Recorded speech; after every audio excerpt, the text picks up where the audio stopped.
Hello friends, मैं informant Singh.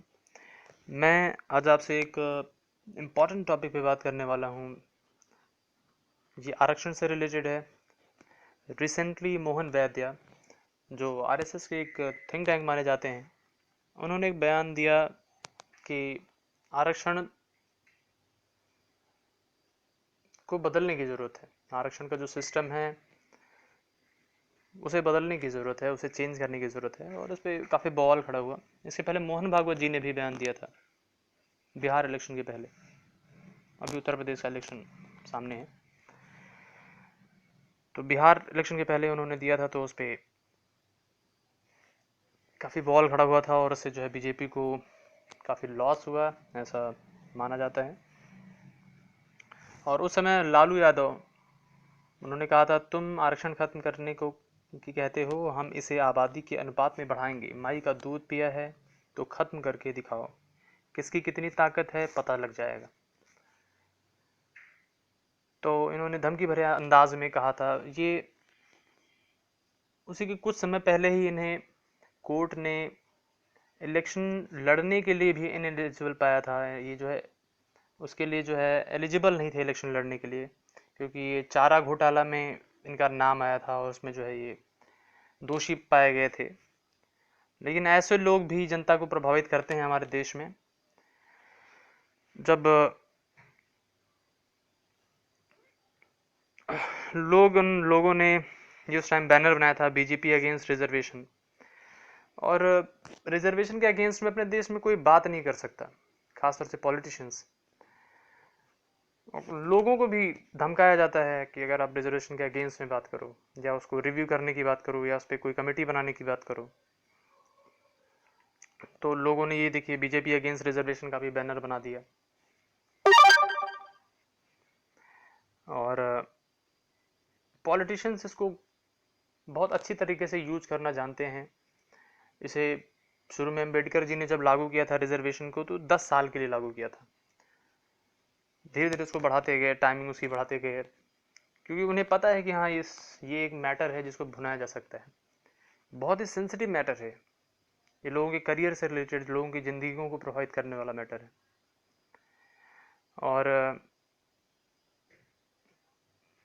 RSS ने बार बार इस पे बयान दे करके पॉलिटिक्स को प्रभावित किया है, और उत्तर प्रदेश के इलेक्शन में भी प्रभावित होना लाजमी है। डेफिनेटली ये प्रभावित करेगा, जो अभी मनमोहन वैद्या का जो बयान था।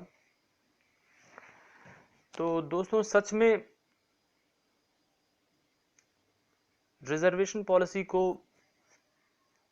रिव्यू करने की ज़रूरत है, इस पर कमेटी बनाने की ज़रूरत है, क्योंकि ये हर एक आदमी की लाइफ से रिलेटेड है, हर एक आदमी की लाइफ को प्रभावित करता है। अब एक लड़का जो गरीबी में पला, बहुत मुश्किल से उसने गवर्नमेंट स्कूल से पढ़ाई की, उसने मेहनत करके, मजदूरी करके करके ग्रेजुएशन किया उसने, और वो ठीक ठाक नंबर ले आता है कॉम्पिटिटिव एग्जाम्स में। और एक दूसरा लड़का जो बड़े रिच फैमिली में रहा, उसने आराम से पढ़ाई करी, उसको हर एक तरह की सुविधा मिली, हर एक तरह के नौकर मिले, उसको पढ़ने के लिए बड़े से बड़े कॉलेज में डाला गया, बहुत पैसे लगाए गए उसके लिए, उसने उससे कम नंबर लाए, लेकिन एक पर्टिकुलर कैटेगरी में होने की वजह से उसे आगे बढ़ा दिया गया। और जो गरीब था, जिसने मेहनत करके, कमज़ोर था, मेहनत करके किसी तरह से मजदूरी करके अपनी पढ़ाई की, और थोड़ा नंबर, एक्स्ट्रा नंबर लाने के बावजूद भी फिर उसे वहीं रहने दिया गया, उसे आगे नहीं बढ़ाया गया, उसे जॉब नहीं मिली। तो ये सही नहीं है दोस्तों। ये उसके अंदर एक डिसकंटेंट लाएगा, उसके अंदर एक नेगेटिविटी लाएगा कि यार मैं इससे आगे हूँ,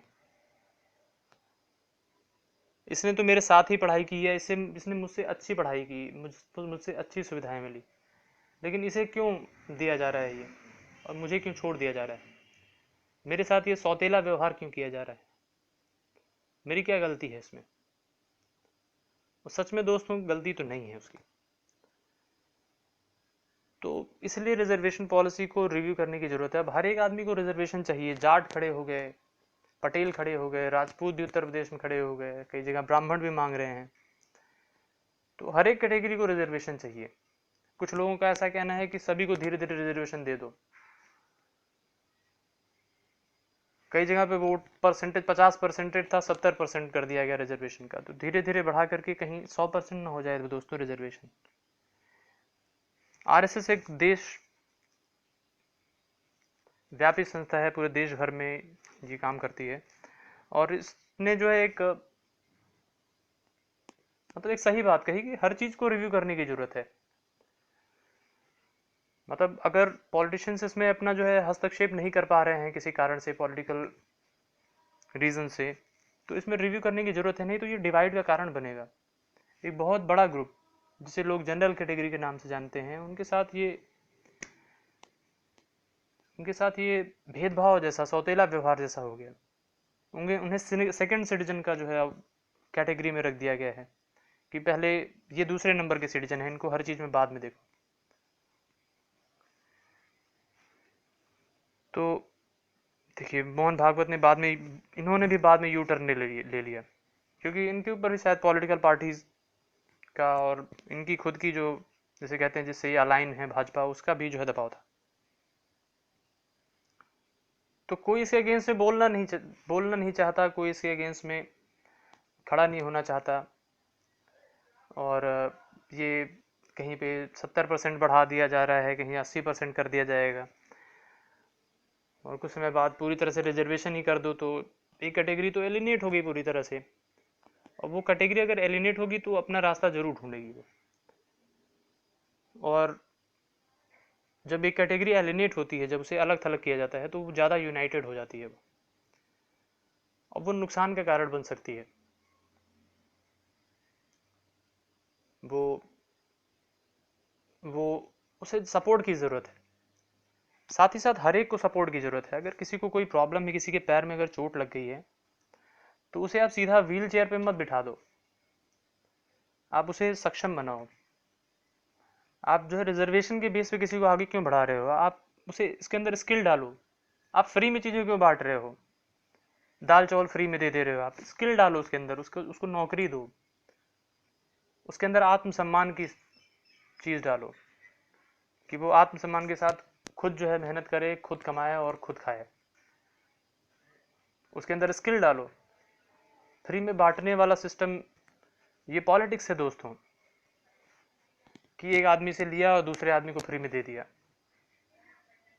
एक एक जो है ग्रुप से जो है आपने जो है इनकम टैक्स लिया, दूसरे ग्रुप को आपने बांट दिया। तो ये तो हाथ साफ करना, अपना हाथ जो है क्लियर रखना है कि नहीं, हमको झंझट में नहीं फंसना, हमें कुछ झंझट नहीं फंसना, हमें कुछ नहीं करना किसी के लिए। फ्री में बांट दो, किसी को लैपटॉप बांट दो, किसी को गेहूं चावल बांट दो, किसी को दाल चावल बांट दो, किसी को मोबाइल दे दो, किसी को महंगाई भत्ता दे दो, किसी को बेरोजगारी भत्ता दे दो। लेकिन उन्हें स्किल्ड मत बनाओ। स्किल्ड बना दोगे तो नुकसान है, वो तुम्हारा पॉलिटिक्स चलने वाला नहीं है फिर। रिजर्वेशन वाला, आरक्षण वाला, जाति वाला, धर्म वाला। दोस्तों सच में इस पर रिव्यू करने की ज़रूरत है, क्योंकि बहुत ही सेंसिटिव टॉपिक है। एक आदमी जो मेहनत करके वहाँ तक पहुँचता है, और दूसरा आदमी जो आराम से पहुँचता है पूरे रिसोर्सेज के साथ, वो नुकसान में रह जाता है। तो दोस्तों ये डिसकंटेंट लाने वाली चीज़ है, ये जो आरक्षण नाम की चीज़ है। और इस पर रिव्यू सच में करने की ज़रूरत है, इसमें किसे जो है आरक्षण देना चाहिए, किसे नहीं देना चाहिए। और हर एक ग्रुप में भी इसको जो है अलग अलग देखने की ज़रूरत है। जैसे एक SC ST या OBC कैटेगरी है, तो उस कैटेगरी में भी किसे आरक्षण बार मिल गया है, कौन कौन अच्छी जो है स्थिति में है। SC में भी कौन अच्छी स्थिति में है। जो नीचे दबगे के SC हैं, जो गरीब SC हैं, उनको पहले जो है वरीयता दी जाए या तो। और जो जनरल कैटेगरी में भी हैं, उनको भी, जो गरीब हैं उनको वरीयता दी जाए। तो गरीबी के बेस पे हो सकता है, क्योंकि अगर कोई गरीब है तो उसको आप बढ़ाने के लिए एक बार दे दो इसे। लेकिन हर बार अब कोई IAS ऑफिसर है, वो एक पर्टिकुलर कैटेगरी का है, तो उसे भी आरक्षण दे दो आप, उसके बच्चे को भी, उसको सब सुविधा मिली है, उसको कोई डर नहीं है, लेकिन फिर भी आप आरक्षण दे दो। तो दोस्तों, लोगों में स्किल डालने की ज़रूरत है, क्षमता लोगों की क्षमता बढ़ाने की ज़रूरत है। लोगों को फ्री में चीज़ें बांटने की, आरक्षण देने की ज़रूरत नहीं है। और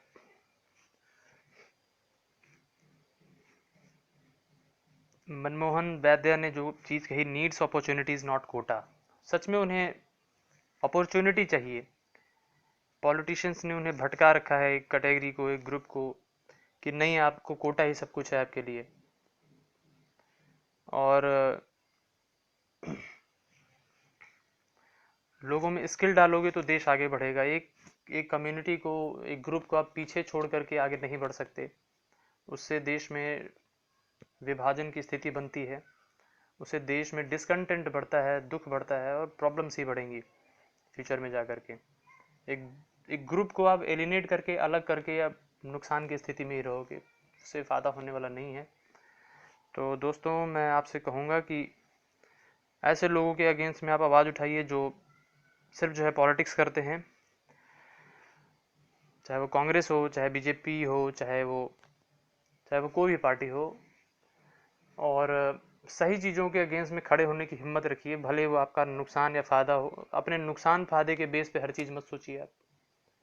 आपको ये सोचने की ज़रूरत है कि हाँ, ये सोसाइटी के हित में है या नहीं है। और जब जहाँ लोगों ने ये सोचना शुरू कर दिया, वहीं देश आगे बढ़ना शुरू हो जाएगा। और लोग जहाँ अपने तक सीमित रहेंगे, वहाँ देश पीछे हो जाएगा। तो ठीक है दोस्तों, इसी के साथ मैं आपको थैंक यू कहूँगा। और मेरे वीडियो पे आप कमेंट भी कर सकते हैं, जैसा भी आपको लगे। और वीडियो लाइक कर सकते हैं और शेयर कर सकते हैं। और मेरी वीडियो देखने के लिए thank you very much friends. Have a nice day.